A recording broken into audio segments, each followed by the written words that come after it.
So I sit in shock over how militant the police have gotten, in particular in Idaho.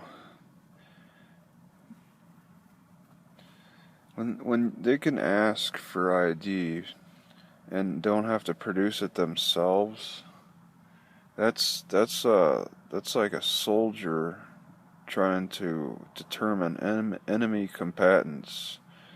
The soldier doesn't have to prove that they're on the same playing field. It's simply they're out there on the battlefield and interacting with enemy combatants. There's just no equal footing. I mean, the advantages that the police already have been given are incredible, and they're really increasing in like the power to just document everybody without any repercussions. You just run around and ask for people's ID. I can't do that. What gives the cops so much power to do that? It's really just a military running around documenting people and rounding them up.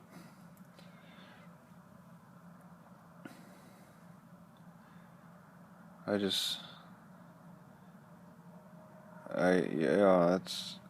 if I didn't have my ID, I could just easily get thrown in jail. It's really gotten to the extreme. You don't have an ID. What's the big deal? So it's just a little picture, it's just a stupid little plastic piece of card. But it's so important that you can get thrown in jail and lose all kinds of money. What little money I had is just really getting chipped away with the legalities of this. And when I lose this car, which, it looks like I'm on that trajectory, traveling on the side of the road will just get me even more complaints.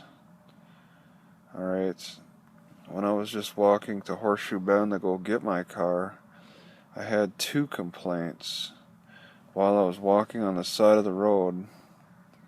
Alright, and then, of course, a sheriff had to stop and,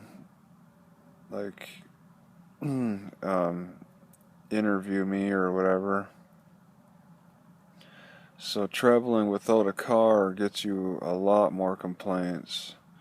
As, I thought I was getting a lot of complaints with just kind of sitting in my car in, parking lots, but I know that traveling without a car will get me even more complaints, let alone relaxing on the side of the road or wherever, even in a park. I've been harassed in a park, I've been harassed on the side of the road, I've been harassed everywhere.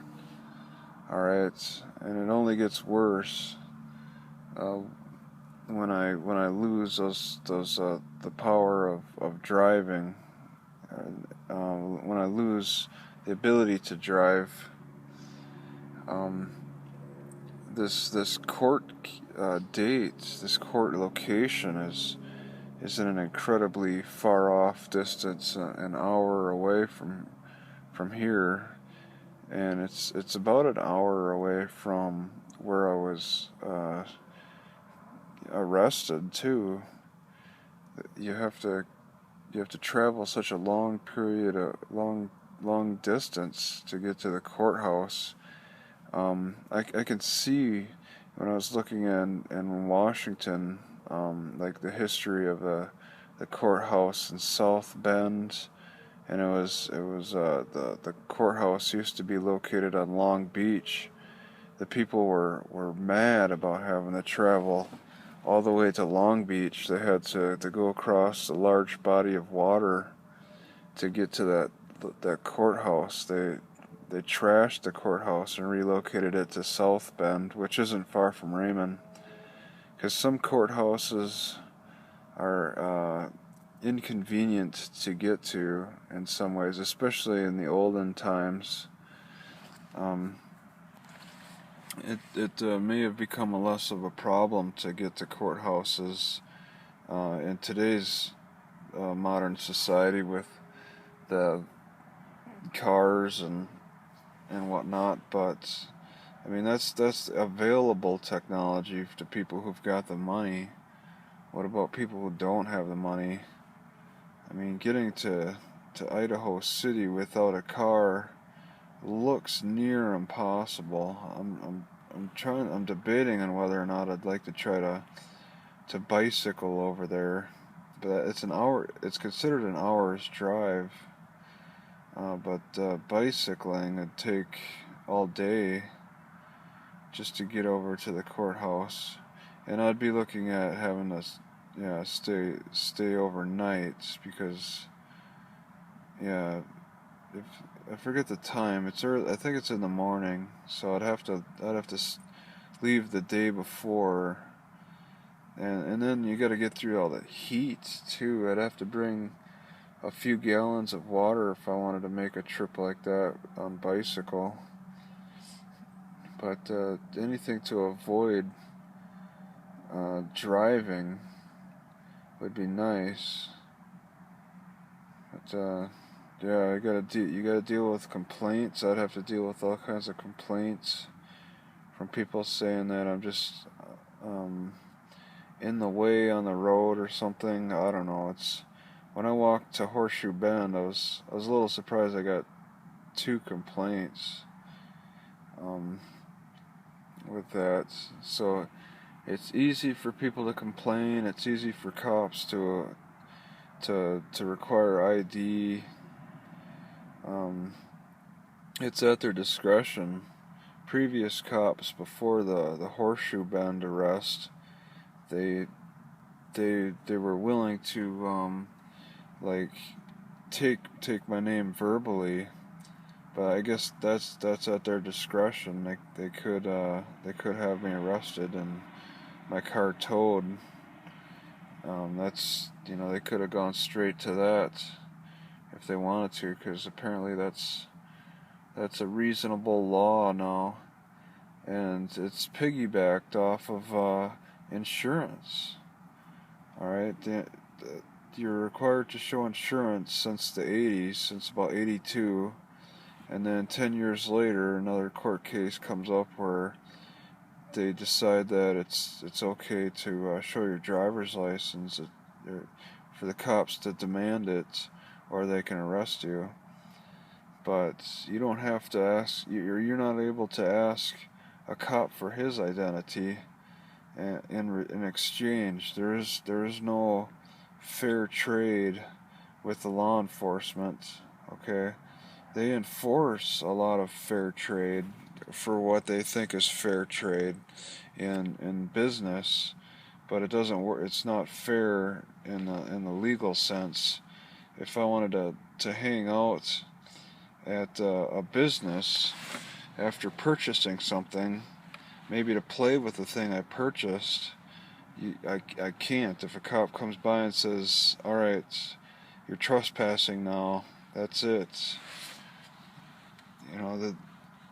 There's no real close association between law and business, lawful business, yet they're really trying to intertwine the two,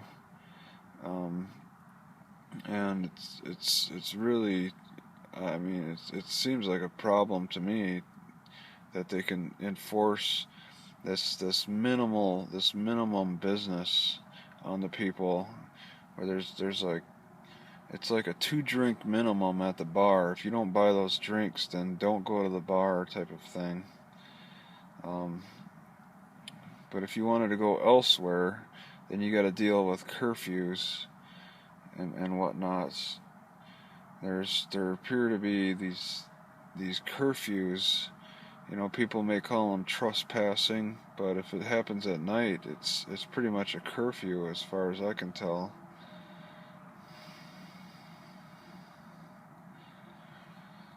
So these laws that I got to deal with are just incredible, especially having to stick around and face this court date. I'm stuck here in this extreme climate, and there's just no options. I can't just if I really wanted to abandon my car, then I would start ignoring the law. Okay, I'd start accepting getting arrested and all that, because being arrested wouldn't be so bad if I was without a car. So that's something to consider. But I want shelter. Okay, the car provides good shelter against the rain and the wind. Okay, and then just it protects my blankets and stuff. I need something to protect my blankets, pretty much, because I could live on just one pair of clothing, and then also carrying food is a challenge.